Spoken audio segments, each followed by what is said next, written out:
Sometimes fraud becomes not just a way to make money, but a way of life. Famous businessmen and adventurers masterfully transform, changing their name, profession, and biography. The more talented a conman is, the more risky enterprises he starts, fooling scientists and millionaires, misleading entire companies and even cities. So, two brothers from Odessa fooled the art critics from the Louvre, and the deceiver Joseph well fooled Benito Mussolini himself. He will tell you about the 10 most famous scammers in the world. Victor Lustig, the fraudster who sold the Eiffel Tower. Victor Lustig pulled off the first scam in 1910, when he was 20 years old. He demonstrated to a potential buyer a compact machine he had designed for printing counterfeit $100 bills, explaining that its only drawback was its low productivity. One banknote in 6 hours. After a successful demonstration, a deal took place. Lustig received $30,000, and the client took away the miracle machine. The young scammer immediately got ready to leave, because he knew well what would happen next. The device he invented would give a blank sheet of paper to the fooled buyer instead of another bill. The machine itself was fake, and the demonstration $100 bills were genuine. However, Lustig's most famous scam took place 15 years later, when another renovation of the Eiffel Tower was planned in Paris. Lustig took advantage of this, produced false documents for himself in the name of a high-ranking official of the Ministry of Posts and Telegraphs, in charge of which the tower was located, and sent invitations to 5 of the largest scrap iron dealers. During a personal meeting, Lustig told the responding entrepreneurs that the Eiffel Tower was dilapidated and posed a threat to the residents of Paris and its guests, so the city authorities decided to dispose of it. And since such a move could cause public outrage, he is authorized to hold a closed auction for a contract to dismantle the tower. When the buyer wrote Lustig a check for 250,000 francs, the scammer cashed the money and fled the country. See how to sell the Eiffel Tower. 3 stories of great scammers. Wilhelm Voigt, the fake officer who took over the town hall in 1906. Wilhelm Voigt, an unemployed legal immigrant, bought a second-hand Prussian army captain's uniform in the Berlin suburb of Koepenik and went to the local barracks in it. There he met 4 grenadiers and a sergeant, whom he ordered to follow him to the city hall in order to arrest the mayor and the treasurer. The soldiers did not dare to disobey the officer and unquestioningly obeyed his order. Wilhelm Voigt announced to the officials that they were detained for embezzlement of public funds, and all available money was confiscated as evidence in the case.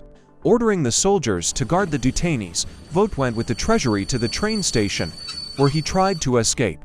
After 10 days, the fraudster was caught and sentenced to 4 years in prison. A couple of years later, the story reached Wilhelm and so amused the Kaiser that he released the conman by his personal decree. In 1909, a book was written about this amazing event, and a little later a film was shot and a play was staged. Today, there is a bronze statue of the legendary captain on the steps of the Koepenik town hall. Voigt retired a rich man. Joseph Weil, the conman who tricked Mussolini. Joseph Weil was such a famous conman of the 20th century, he even had the nickname the King of Scammers. One day, Joseph found out that the Muncie National Merchant Bank was moving to a new location. Then he rented an empty house, hired a group of fake clerks and fake clients, and played out a stormy banking business. The whole show was made for the sake of one local millionaire, who was offered to buy land plots for a quarter of their price. While the client was waiting for the owner of the bank, he watched the queues at the cash desks, workers with piles of papers, security guards, and listened to telephone conversations. The owner of the bank met the buyer tired and dissatisfied, but still allowed himself to be persuaded to make a deal. What was the millionaire's surprise when he discovered that the contract for the purchase of land turned out to be a fake, and literally the next day, there was no trace of the bank. Interestingly, one of the victims of Joseph Weil was Benito Mussolini himself, who bought the right to develop deposits in Colorado from a conman. When the Secret Services discovered the deception, Weil managed to escape with $2 million. The conman went to prison several times and got out of it, and lived for 101 years in total. Frank Abagnale, ex-FBI fraudster. You can learn about the scams of our contemporary Frank Abagnale Jr. from the film Catch Me If You Can. For those who have not watched this movie, we will tell you. Frank Abagnale discovered his talent for forging checks at the age of 16. After a while, his fake checks totaling to $5 million ended up in circulation in 26 countries around the world. Having obtained a fake Pan Am pilot's ID and uniform, Abagnale cashed them all over the world at the expense of the airline.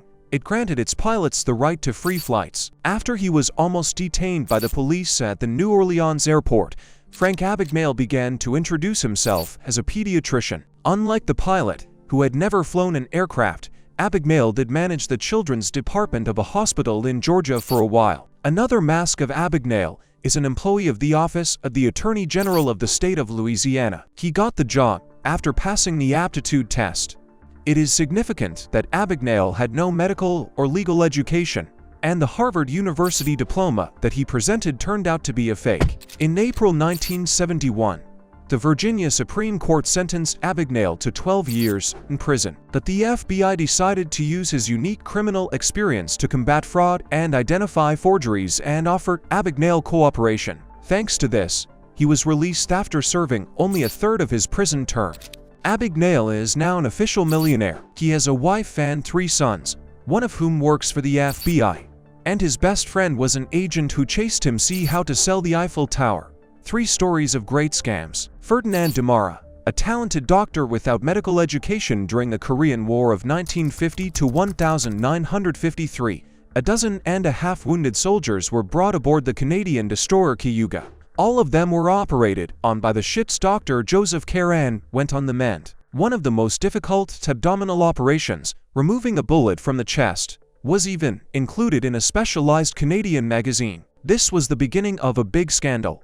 It turned out that the Dr. Caron enlisted in the Navy under a false name and that he was not a Canadian citizen at all, as it followed from the forged documents, but an American Ferdinand Demara. But the most striking thing was that he had nothing to do with medicine. The unmasked Demara said that he has a photographic visual memory and the ability to memorize verbatim large volumes of text. Before each operation, he studied the appropriate section of the surgery textbook. By the way, this is not the only profession that Ferdinand Demara has tried on himself. During his life, Demara managed to be a civil engineer, a deputy sheriff, a prison governor, a doctor of psychology, a lawyer, an expert in the Children's Rights Protection Service, a Benedictine monk, an editor, a cancer specialist, a surgeon and a teacher. At the same time, in no case was he looking for a big financial gain. Probably, the scammer was only interested in social status. See how to sell the Eiffel Tower. 3 stories of great scammers. Mary Baker, Princess of Karaba, another fraudster. Mary Baker did not pursue great material benefits either. She appeared in Gloucestershire in 1817 in exotic clothes, with a turban on her head, climbed trees, sang strange songs and even swam naked. In addition, the girl spoke in an unknown language. First, the stranger settled with a justice of the peace, then in a hospital. One day, the Portuguese sailor Manuel Nesso declared that he understood her speech. He translated that the girl is the Princess of Karaba from an island in the Indian Ocean. She was captured by pirates, but their ship soon crashed and only she managed to escape. This news has fueled interest in the stranger. However, after the appearance of her portrait in the local newspaper, the townspeople recognized her as the daughter of a shoemaker. The court sent the impostor to Philadelphia as punishment, but there the woman again tried to fool the residents with her story about the mysterious princess. Dacre's biography formed the basis of the film Princess Karaba. The founder of Sergey Mavrodi in 1993. The cooperative, founded by Sergey Mavrodi, issued securities, soon became the largest financial pyramid scheme in the history of Russia, involving 10 to 15 million people. Contributions to accounted for a total of 1/3 of the country's budget. On August 4, 1994, the prices of shares increased 127 times compared to their original value. Some experts believe that at that time Mavrodi earned about $50 million a day only in Moscow. When the pyramid collapsed, millions of people lost their savings. According to various estimates, the total amount of losses caused by them ranges from $110 million to $80 billion. Mavrodi himself was sentenced to 4-5 years in prison. The Koepenik scam, or how merchants from Odessa swindled Oliver. The Koepenik brothers lived in Odessa in the 19th century. They owned an antique shop, where fakes were often sold along with real historical values. However, the Koepeniks dreamed of big money, so they decided to organize a truly unprecedented event. In 1896, they sold the unique tiara of the Scythian king Setiphon to the Louvre for 200,000 francs. For 7 years, The whole world came to Paris to see the miracle, and in the 8th year, the shocking artist and sculptor from Montmartre, Ellen Mans, exposed the fake. Despite this, the scammers were never brought to justice. See the Hofmann scam, or how merchants from Odessa swindled the Louvre for 200,000 francs. Jacks of Hearts. The group of scammers, Jacks of Hearts, as they called themselves, was formed in 1867 in Moscow, led by Pavel Speer. Their first major scam was related to insurance. The scammers sent out a lot of chests with ready-made underwear all over Russia, valuing each at 950 rubles, and having issued insurance. Insurance receipts were issued on stamped paper and accepted by banks as collateral for loans along with promissory notes. While the parcels were waiting for their recipients at the end points, who never showed up, the scammers cashed the receipts. When the Russian Society of Marine, River and Land Insurance and Baggage Transportation opened the parcels, they turned out to contain several boxes nested in each other according to the Matryoshka principle, the last of which contained a carefully packaged book, Memories of Empress Catherine II, on the occasion of the opening of her monument. However, the most high-profile scam of the Jacks of Hearts was the sale of the house of the Moscow Governor General Tverskaya Street, 13. Speer managed to gain the confidence of the general, and he gladly agreed to provide his house for the day, in order for Speer to show it to an English lord. He knew the prince and his family were out of town at that time. Upon his return, the prince found a lord in his house with servants unloading belongings. It turned out that Speer not only showed the house, but also sold it for 100,000 rubles. The notarial bill of sale turned out to be fake, and the notary himself could not be found. The general took revenge on Speer, and soon almost all the members of the Jack of Hearts gang were arrested and brought to trial. Of the 48 fraudsters involved in the case, 36 belonged to the highest aristocracy. The main organizers were sent to hard labor, the performers were sent to prison companies, and only a few got off with heavy fines. The Comte de Toulouse-Lautrec, aka Cornet Savin, at the beginning of the XX century, Cornet Nikolai Savin comes to San Francisco, rents the best hotel apartments, and introduces himself to everyone as the Comte de Toulouse-Lautrec. He gives interviews in which he talks about the special task of the Russian government to find good American industrialists in order to supply materials for the construction of the Trans-Siberian Railway. Gullible entrepreneurs literally get in line to get to know the Count and give him a valuable gift so that he puts in a good word for them. After traveling around California and raising a decent amount of capital, Toulouse-Lautrec disappeared along with a lot of money and hopes for a solid contract.